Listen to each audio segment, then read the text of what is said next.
Hello friends, आज के इस वीडियो में हम लोग भगत सिंह के जीवनी के बारे में पढ़ेंगे। भगत सिंह का नाम मतलब कि जन्म कब और कहाँ हुआ, इनका माता पिता का नाम क्या है, इनका पैतृक गांव का नाम क्या है, इन्होंने क्या क्या क्रांतिकारी कार्य किया, कौन कौन सा आंदोलन शुरू किया और भारत को आज़ाद कराने में इनका कितना महत्व रहा, इस सब को आज हम लोग इस वीडियो में पढ़ेंगे। तो वीडियो को शुरू करते हैं, लेकिन शुरू करने से पहले हर वीडियो की भांति इस वीडियो को भी लाइक कर दीजिए और चैनल को सब्सक्राइब कर लीजिए ताकि आप लोगों को ऐसा वीडियो मिलता रहेगा। तो शुरू करते हैं वीडियो को और सबसे पहले जानते हैं कि इनका जन्म कब और कहाँ हुआ था। तो देखिए, इनका जन्म हुआ था 28 सितंबर 1907 ईस्वी में। इनका जन्म 28 सितंबर 1907 में हुआ था और कहाँ हुआ था तो बंगा चक नंबर 105 गुगैरा ब्रांच वर्तमान लायलपुर पाकिस्तान में पड़ता है। मतलब कि इनका जन्म हुआ था लायलपुर पंजाब में, जो कि वर्तमान समय में वह पाकिस्तान में पड़ता है, समझे। अब देखिए देखते हैं इनका पैतृक गांव का नाम क्या है। तो देखिए, इनका पैतृक गांव का नाम है खटकर कलाव, जो कि पंजाब में पड़ता है। खटकर कलाव जो कि पंजाब में पड़ता है, पैतृक गांव का नाम इनका है। अब देखिए, इनके माता और पिता का नाम क्या था। तो देखिए, इनका माता का नाम था विद्यावती। इनके माता का नाम विद्यावती एवं पिता का नाम था सरदार किशन सिंह, समझे। अब देखिए, इनका परिवार के बारे में समझते हैं। तो संपूर्ण परिवार स्वाधीनता सेनानी एवं मतलब कि संपूर्ण परिवार इनका स्वाधीनता सेनानी थे, समझे। और पिता एवं चाचा अजीत सिंह, मतलब कि पिता और इनके चाचा अजीत सिंह लाला लाजपत राय के क्या थे, सहयोगी थे। देखिए, भगत सिंह के चाचा का नाम था अजीत सिंह और भगत सिंह के पिता यानी कि सरदार किशन सिंह और इनके चाचा अजीत सिंह दोनों लाला लाजपत राय के क्या थे, सहयोगी थे।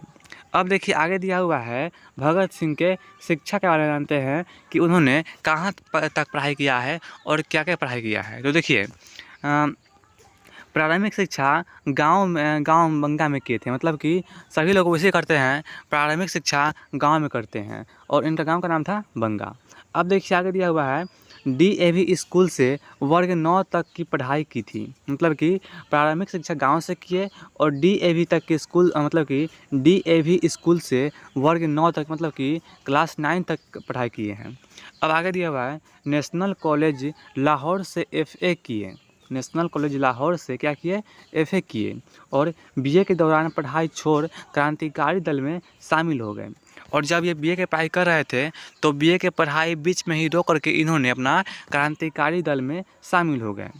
अब देखिए, इनका कार्य के बारे में पढ़ते हैं। मतलब कि इनका क्या क्या कार्य था, क्या क्या करते थे। तो देखिए, ये एक तरह से लेखक थे और क्रांतिकारी भी थे।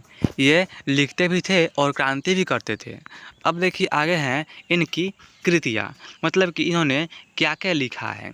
तो देखिए, पंजाब में भाषा तथा लिपि की समस्या, मतलब कि देखिए ये सब है ना, पंजाब की भाषा, लिपि की समस्या और विद्यार्थी और राजनीति, विशेष प्रेम, युवक, ये सब इनकी कृतियाँ है, समझे। जिसमें आपको लिपि की समस्या 1924 में प्रकाशित हुई और विद्यार्थी और राजनीति के बाद विश्व प्रेम भी 1924 में ही प्रकाशित हुई थी। अब देखिए, इनकी पहली गिरफ्तारी, देखिए, क्योंकि यह है ना BA के बाद ये क्रांतिकारी आंदोलन में शामिल हो गए, जिस कारण से ये गिरफ्तार भी हुए थे। तो इनकी पहली गिरफ्तारी देखिए कब हुआ था, अक्टूबर 1926 में। अक्टूबर 1926 में दशहरा मेले में बम विस्फोट के कारण मई 1927 में हुई थी। मतलब कि इनकी पहली गिरफ्तारी हुई थी मई 1927 में। और क्यों हुई थी, तो इन्होंने दशहरा मेला में बम विस्फोट कर दिए थे, इसीलिए, समझे। अब देखिए, इनका आगे दिया हुआ है 1923 में घर छोड़कर ये गणेश शंकर विद्यार्थी के पत्र प्रताप में सेवाएं दी। मतलब कि 1923 ईस्वी में इन्होंने अपना घर छोड़ दिया और गणेश शंकर विद्यार्थी के पत्र प्रताप में सेवाएं दी थी। आगे हैं कि 1926 में इन्होंने पंजाब में नौजवान भारत सभा का गठन किया। भगत सिंह ने ही 1926 में पंजाब में नौजवान भारत सभा का गठन किया तथा 1928 में 31 तक क्या है 1928 से 1931 तक चंद्रशेखर आज़ाद के साथ मिलकर हिंदुस्तान समाजवादी प्रजातांत्रिक संघ का गठन किया। अब आगे दिया हुआ है कि 8 अप्रैल 1929 ईस्वी को बटुकेश्वर दत्त और राजगुरु के साथ असेंबली में बम फेंके और गिरफ्तार हुए। मतलब कि जो इनका पहली गिरफ्तारी था मई 1927 में था और उसके बाद इन्होंने 8 अप्रैल 1929 ईस्वी को बटुकेश्वर दत्त और राजगुरु के साथ इन्होंने असेंबली में बम फेंक दिए और गिरफ्तार हो गए।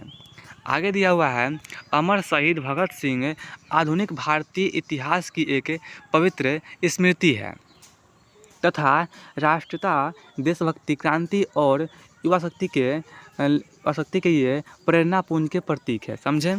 आगे दिया हुआ है यहाँ पर, इसमें क्या कह रहा है इसको छोड़िए, यहाँ पर दिया हुआ है कि इनका शहादत, इनको हम लोग नहीं बोल सकते हैं कि ये मर गए, ये देश के लिए शहीद हुए थे, इसीलिए इनके लिए लिखाता है शहादत यानी कि शहीद हुए। तो इनका मृत्यु यानी कि ये शहीद कब हुए तो 23 मार्च 1931 को। देखिए इनका जन्म हुआ था 1907 ईस्वी में ही और ये मर गए 1931 में ही। बहुत ही कम उम्र के आयु में ये शहीद हो गए देश के लिए। तो इनका ये शहीद हुए थे 23 मार्च 1931 ईस्वी को शाम 7:33 पर लाहौर षड्यंत्र केस में फांसी दी गई थी। अगर पूछेगा आपसे कि भगत सिंह को फांसी किस केस में दी गई थी तो हम लोग बोलेंगे लाहौर षड्यंत्र केस में। तो फ्रेंड्स आज के इस वीडियो में इतना ही था भगत सिंह के बारे में। अगर आप लोगों को वीडियो अच्छा लगा होगा तो वीडियो को लाइक कर दीजिएगा और इसी प्रकार के वीडियो पाने के लिए और 12th क्लास के वीडियो पाने के लिए चैनल को सब्सक्राइब कर लीजिएगा और बेल आइकन को दबा दीजिएगा, जिससे कि मैं जब भी वीडियो अपलोड करूँगा उसका नोटिफिकेशन सबसे पहले आप तक पहुँचेगा। तो हमें आशा है आप लोग को अच्छा लगा होगा। तो अब मिलते हैं अगले वीडियो में, तब तक के लिए धन्यवाद।